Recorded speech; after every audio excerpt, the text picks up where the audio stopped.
As earlier announced by Secretary Manalo this morning, 2 of our kababayan are killed following the violent attacks of Hamas in southern Israel. These have been confirmed by Israeli authorities. Habang pinipuwersa ng militante, mga terorista yung kanilang pinto, pagbukas po ng pinto, niratrat po yung mag-amo, yung caregiver at saka yung kanyang amo.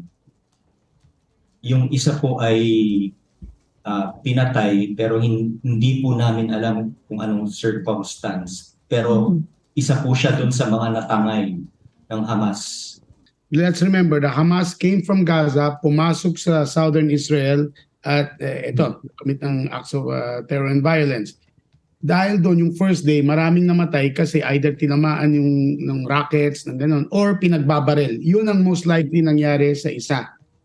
Hindi siya kinuwang hostage na dinala sa Gaza as binaril doon. Yun ang most likely nangyari po. But out of respect to the wishes of the family, as the ambassadors indicated, we're not going to give details.